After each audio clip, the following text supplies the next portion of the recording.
देहरादून से खबर है, जहां मोखरमपुर फ्लाईओवर के पास सीएनजी गैस का टैंकर लीक होने से हड़कंप मच गया। पुलिस ने गाड़ियों की आवाजाही रोक दी, जिससे काफी देर तक लंबा जाम लगा रहा। एसडीआरएफ और पुलिस ने हालात को संभाला है। नेहरू कॉलोनी क्षेत्र का यह पूरा मामला बताया जा रहा है।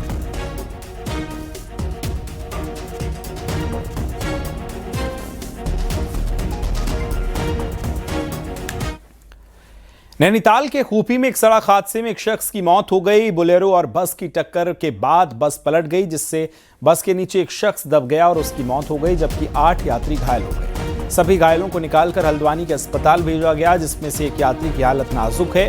बताया जा रहा है कि हल्द्वानी से बस गंगोली हाट जा रही थी, लेकिन खूपी के पास सड़क हादसे के बाद पलट गई।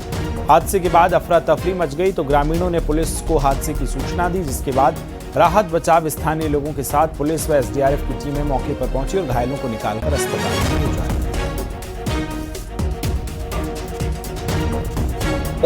यूपी के पास एक बस पलटने की सूचना है, तो हम लोग तुरंत कार्रवाई की कि हम और घायल दोनों बराबर हैं। तो हम यहाँ पर पहुंचे, तब तक घायलों को निकाल दिया था लोकलों द्वारा, और सिविल पुलिस हम सब लोगों से पहले पहुंच चुकी थी। उनके द्वारा घायलों को निकाल दिया गया था। और ड्राइवर से मेरी बात हुई थी, उसने घटना का कारण बताया था कि मोड़ पर एक गाड़ी को पास देने के लिए गाड़ी अनियंत्रित हो गई थी और ओवर रेस हो गई, जिसकी वजह से गाड़ी बचाने के चक्कर में वो गाड़ी ओवरलोड के कारण उधर पर लड़ गई। ओवरलोड नहीं। बीजेपी के बाद अब कांग्रेस शनिवार को कुछ नेताओं को पार्टी ज्वाइन कराने की जा रही है, लेकिन यह ज्वाइनिंग देहरादून की बजाय दिल्ली में होगी। इसे बीजेपी द्वारा कराए जा रहे ज्वाइनिंग प्रोग्राम का पलटवार माना जा रहा है। कांग्रेस से जुड़े सूत्रों के मुताबिक शनिवार को अपने अपने क्षेत्रों में प्रभाव रखने वाले करीब 6 कांग्रेस ज्वाइन कर रहे हैं नेता। घनसाली से पूर्व विधायक भीमलाल आर्य, सितारगंज से पूर्व विधायक बीएसपी नेता नारायण पाल, रुद्रपुर से पूर्व विधायक राजकुमार ठुकराल, भीमताल से जिला पंचायत सदस्य लाखन सिंह नेगी, रुड़की से पूर्व मेयर गौरव गोयल के साथ मसूरी के पूर्व नगर पालिका अध्यक्ष अनुज गुप्ता कल कांग्रेस का दामन थाम सकते हैं।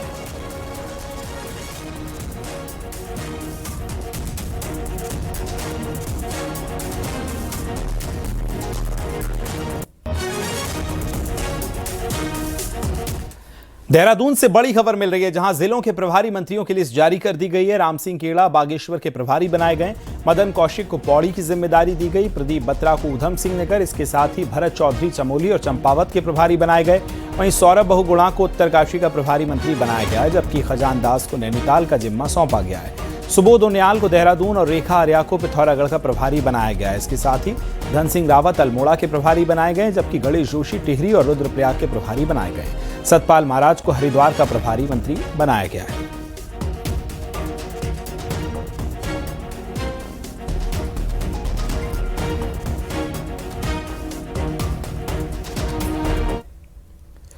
कैबिनेट विस्तार के बाद शुक्रवार को मुख्यमंत्री पुष्कर सिंह धामी ने प्रधानमंत्री नरेंद्र मोदी से मुलाकात की और उन्हें उत्तराखंड आने का निमंत्रण दिया।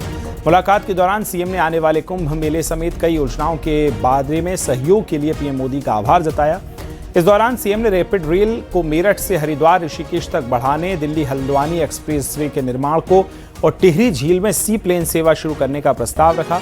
मुख्यमंत्री ने Tanakpur Bageshwar railway line, Haridwar Dehradun railway track की डबलिंग और ऋषिकेश से उत्तरकाशी रेल लाइन के निर्माण का भी अनुरोध किया। पीएम से मुलाकात के दौरान सीएम धामी ने उत्तराखंड में डिफेंस इक्विपमेंट मैन्युफैक्चरिंग हब स्थापित करने का अनुरोध किया। साथ ही उत्तरकाशी जिले के चिन्याली सोड़ एयर स्ट्रिप समेत अन्य सामरिक परियोजनाओं के विस्तार पर जोर देने को भी कहा है।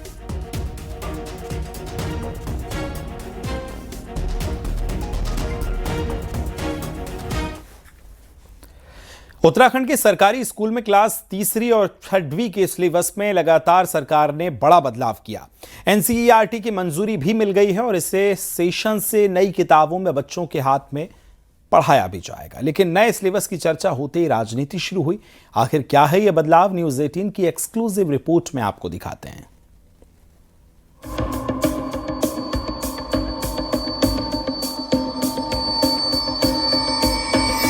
नई शिक्षा नीति के तहत राज्यों को यह अधिकार है कि राज्य अपने हिसाब से 30% तक पाठ्यक्रम में बदलाव कर सकते हैं, जिसमें राज्य का इतिहास, पृष्ठभूमि और संस्कृति शामिल की जा सकती है। इसी कड़ी में नए सेशन से उत्तराखंड के सरकारी स्कूलों में क्लास 3rd और क्लास 6 की बुक्स में 2-2 पार्ट बदलने का फैसला लिया गया है।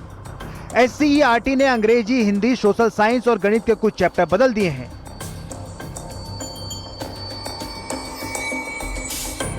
जिसमें थर्ड क्लास में हिंदी में मित्र के नाम पत्र, अंग्रेजी में ghee festival of Uttarakhand with jalebi और गणित में उत्तरायणी मेला और हर्षिल का सेब चैप्टर शामिल किया गया है।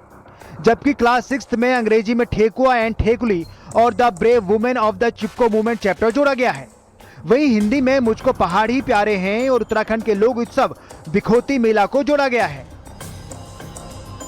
जिसको बकायदा NCERT ने अप्रूवल दिया है। पूरा प्रोसीजर अपनाते हुए हम लोगों ने उन सारे चैप्टर्स को NCERT को भेजा था। NCERT ने उसको वेटिंग किया, परीक्षण किया और कई चैप्टर्स में तो उन्होंने हम लोगों का अप्रिशिएशन भी मिला है कि बहुत अच्छे चैप्टर्स बनाए हैं। और कुछ चैप्टर्स में उन लोगों ने कुछ सजेशंस दिए थे कि आपको इस तरीके से बनाना चाहिए, तो हमने उसी तरीके से बनाते हुए हम लोगों ने बना दिया है। और इस वर्ष जो किताबें आएंगी उनमें ये चेंजेस, कुछ चैप्टर्स में चेंजेस नजर आए। क्रम में हमने कक्षा 3 और कक्षा 6 में 30% तक की सीमा के अंतर्गत हिंदी में जो कक्षा 3 की वीणा है, वीणा में किया है। इंग्लिश जो संतूर है उसमें भी हमने दो पार्ट बनाए हैं। विज्ञान जो हमारा अद्भुत संसार है उसमें भी हमने 2 पार्ट अपने बनाए हैं। और जो गणित मेला करके जो कक्षा 3 में गणित की किताब, उसमें भी 2 पार्ट हमने अपने। वहीं कांग्रेस को आपत्ति है कि सिलेबस से रक्षाबंधन, सूरजकुंड मेला और बिहू नृत्य जैसे पाठ हटाना सही नहीं है।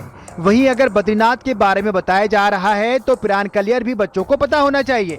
जबकि बीजेपी मानती है कि प्रदेश के बच्चों को उत्तराखंड के बारे में पता होना चाहिए। इगास, उत्तरायणी मेला, हर्षिल का सेब ये चैप्टर ऐसे हैं जो उत्तराखंड की संस्कृति से जुड़े हुए हैं और इसलिए फैसला सही है। तो जब अपनी संस्कृति की बात करते हैं तो इगास को कौन पढ़ाएगा? क्या उत्तराखंड के बाद कहीं बाहर कोई इगास के बारे में जान पाएगा या कोई पढ़ेगा उसको? जब हमारे ही प्रदेश में नहीं पढ़ा जाएगा तो उसके बाहर कहाँ पढ़ा जाएगा?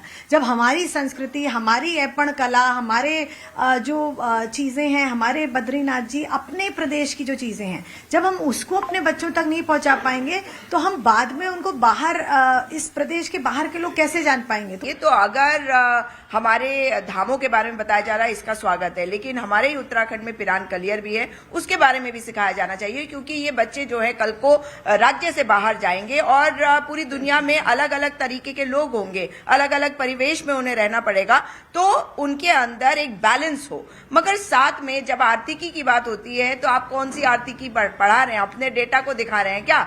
अपना डेटा ही नहीं, जो बैलेंस डेटा, जो सही डेटा है वो बताया जाना चाहिए। शिक्षा बीजेपी के कोर एजेंडे में रहा है। पार्टी का थिंक टैंक शिक्षा पर लंबे समय से काम कर रहा है और अब पाठ्यक्रम में बदलाव इसी कसरत का ही हिस्सा है। न्यूज़ 18 के लिए देहरादून से भारती सकलानी की रिपोर्ट।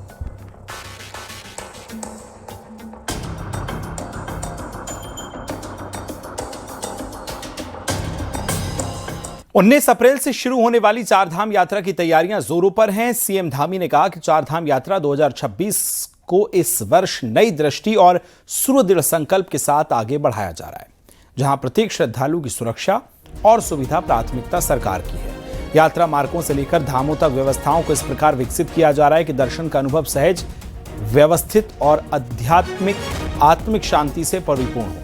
वहीं सीएम धामी ने यह भी कहा कि सुदृढ़ व्यवस्थाओं का फायदा केवल श्रद्धालुओं तक सीमित नहीं है, बल्कि इससे स्थानीय अर्थव्यवस्था को भी नई गति मिलेगी।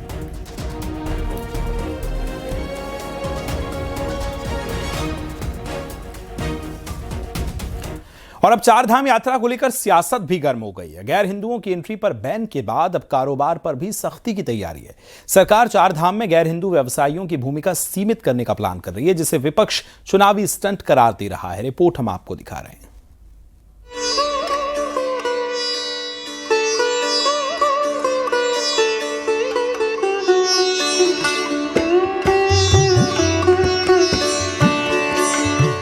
चारधाम यात्रा इस बार हिंदू वर्सेस और गैर हिंदू को लेकर हो रही बयानबाजियों से खासी चर्चाओं में है। गैर हिंदुओं के एंट्री पर बैन के बाद मंदिर समितियों के फैसले के बाद अब सरकारी लेवल पर भी एक बड़ा कदम उठाने की तैयारी है। ग्राम्य विकास मंत्री का कहना है कि चारों धामों में बड़ी संख्या में गैर हिंदू व्यवसायी प्रसाद और अन्य धार्मिक सामग्री बेचते हैं। सरकार का फोकस अब इस व्यवस्था को बदलने पर है। योजना के तहत स्थानीय लोगों के सेल्फ हेल्प ग्रुप्स को प्रमोट कर उन्हें प्रसाद और संबंधित व्यवसाय सौंपने की तैयारी है। सरकार का तर्क है कि इससे स्थानीय अर्थव्यवस्था मजबूत होगी और धार्मिक परंपराओं के अनुरूप व्यवस्थाएं सुनिश्चित होंगी। काफी दुर्भाग्यपूर्ण स्थिति है जब मैं देखता हूं कि आधे से ज्यादा प्रसाद तो गैर हिंदुओं के द्वारा वहां पे जो है वो बेचा जा रहा है। तो मैं समझता हूं कि इससे हमारे जो सेल्फ हेल्प ग्रुप हैं उनकी आर्थिकी में भी अंतर आएगा। उधर कांग्रेस का कहना है कि उनकी सरकार में 4 धामों में प्रसाद बनाने के व्यवसाय में पहले से महिलाओं के सेल्फ हेल्प ग्रुप प्रमोट किए जा रहे थे, लेकिन बीजेपी सरकार ने तब इस पर ध्यान नहीं दिया। कांग्रेस का कहना है कि सरकार की इस पहल का वो भी स्वागत करते हैं, लेकिन इसमें गंभीरता दिखानी भी चाहिए, कहीं ये सिर्फ चुनावी स्टंट न बनकर रह जाए। 9 सालों से उनकी सरकार ये क्यों भूल गई थी कि जो महिला समूह वहां पर पहले से जो है प्रसाद आपूर्ति करते थे, उनसे ये काम क्यों छीना गया था? और ये काम पहले से ही जो है स्थानीय लोगों को मिलना चाहिए था। भाजपा की सरकार ने पहले इस पर ध्यान नहीं दिया। अब अगर चुनावी वर्ष में इस पर ध्यान दिया जा रहा है तो अच्छी बात है, लेकिन इसमें गंभीरता होनी चाहिए। केवल बयानबाजी तक ये मुद्दा सीमित नहीं रहना चाहिए। बहरहाल 4 धाम यात्रा के नाम पर हिंदू बनाम और गैर हिंदू, धर्म बनाम सियासत, बीजेपी बनाम कांग्रेस अलग बात है, लेकिन इसमें कोई दो राय नहीं है कि चारों धामों में प्रसाद और संबंधित व्यवसाय का बड़ा कारोबार है। यदि इसमें प्लानिंग के साथ महिलाओं के हेल्प ग्रुप्स को प्रमोट किया जाता है तो यह बड़ा कदम स्थानीय अर्थव्यवस्था के लिए मील का पत्थर साबित हो सकता है। न्यूज़ 18 के लिए देहरादून से सुनील नवप्रभात की रिपोर्ट।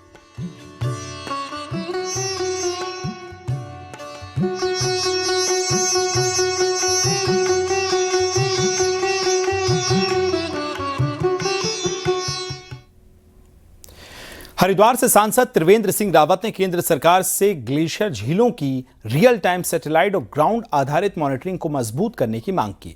शुक्रवार को लोकसभा में बोलते हुए त्रिवेंद्र सिंह रावत ने उच्च जोखिम वाली झीलों के लिए अर्ली वार्निंग सिस्टम को प्राथमिकता के आधार पर लागू करने पर जोर दिया। सांसद ने डेटा कलेक्शन, रिसर्च और एनालिसिस को सुदृढ़ करने की आवश्यकता बताई ताकि संभावित आपदाओं का प्रभावी प्रबंधन किया जा सके। उन्होंने हिमालयी राज्यों में समग्र जलवायु अनुकूल और आपदा प्रबंधन नीति बनाने, स्थानीय मुद्दों की सक्रिय भागीदारी सुनिश्चित करने पर भी बल दिया। मैं सरकार से आग्रह करना चाहता हूं कि संवेदनशील ग्लेशियल झीलों की रियल टाइम सैटेलाइट एवं ग्राउंड आधारित मॉनिटरिंग को सुदृढ़ किया जाए। उच्च जोखिम वाली झीलों के लिए अर्ली वार्निंग सिस्टम को प्राथमिकता के आधार पर लागू किया जाए। ग्लेशियर के संकुचन पर दीर्घकालिक वैज्ञानिक अध्ययन एवं डेटा संग्रहण को मजबूत किया जाए।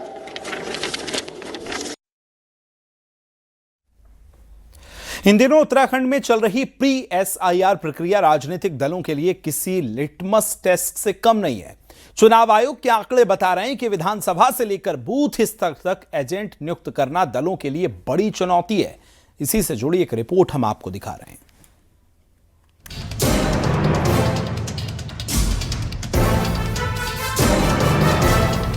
इन दिनों उत्तराखंड में हो रही प्री SIR एक्टिविटी राजनीतिक दलों के लिए लिटमस टेस्ट साबित हो रही है। प्री SIR के तहत राजनीतिक पार्टियों को विधानसभा लेवल पर BLA 1 और बूथ लेवल पर BLA 2 यानी कि एजेंट को चुनाव आयोग के संपर्क में रहेगा नियुक्ति करने होते हैं। प्रदेश में सत्ताधारी पार्टी बीजेपी और विपक्ष कांग्रेस को कई बूथों पर एजेंटों के लिए खासी कसरत करनी पड़ रही है। वहीं आम आदमी पार्टी को लोग ढूंढे नहीं मिल पा रहे हैं। प्री SIR की प्रक्रिया के तहत चुनाव आयोग का डेटा ये हकीकत बयान कर रहा है।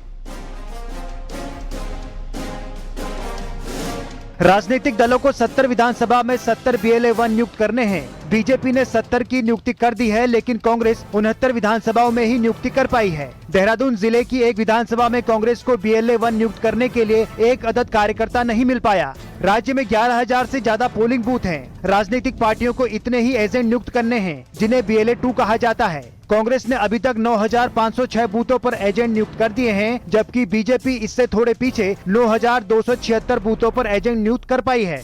बीजेपी को उधम सिंह नगर जिले में एजेंट के लिए बहुत मेहनत करनी पड़ रही है। कांग्रेस ने यहां 73% बूथों पर एजेंट यानी BLA-2 नियुक्त कर दिए हैं। वहीं बीजेपी 36 बूथों पर एजेंट नियुक्त कर पाई है। BLA-2 नियुक्ति करने के मामले में देहरादून और हरिद्वार में भी बीजेपी कांग्रेस से पीछे है। Bureau report, news 18 Uttarakhand. Uttarakhand BJP ने पिछले कुछ सालों में कांग्रेस में तोड़फोड़ कर उसके कई नेताओं को पार्टी में शामिल करा लिया, तो कई कांग्रेस की डूबती नाव से कूदकर बीजेपी की नाव में सवार हो गए। हालात ये हैं कि मौजूदा कैबिनेट में 11 में से 8 मंत्री पूर्व में कांग्रेस का हिस्सा रहे। इससे बीजेपी में आए कांग्रेसी नेता आहत हैं और उन्हें आज भी हार्डकोर भाजपाई बाहर के तौर पर देखते हैं। तो नए मंत्री बने भरत चौधरी ने कहा कि मैं 2013 में बीजेपी में शामिल हुआ और 2 बार बीजेपी के टिकट पर जीता हूं, तो क्या अब मैं भी भाजपाई नहीं हूं? देखिए, मैं 2013 में भाजपा में शामिल हुआ और इस देश में एक कानून है कि अगर 12 साल तक आप किसी की संपत्ति पे काबिज रहोगे तो वो संपत्ति भी आपकी हो जाती है। तो क्या मैं 13 साल में भाजपा का नहीं हो सका? 2 बार लोगों ने मुझे भाजपा के सिंबल पे चुन करके भेजा है, तो अभी भी कोई शक रह गया मेरा भाजपा होने में?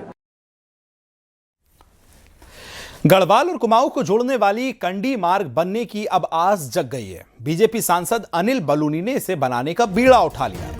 इस मार्ग के बनने के बाद देहरादून और कुमाऊं के बीच की दूरी लगभग 65 किलोमीटर कम हो जाएगी। जी हां, आपको बता दें कि अंग्रेजों ने इस मार्ग को बनाया था। उत्तराखंड राज्य बनने के बाद लगातार इस मार्ग को बनाने की मांग चलती रही।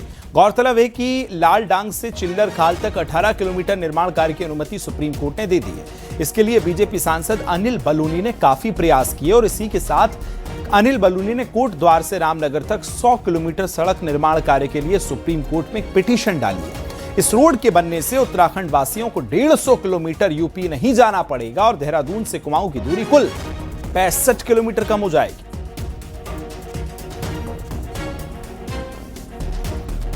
से लेके और कोटद्वार होते हुए हरिद्वार से जोड़ता है।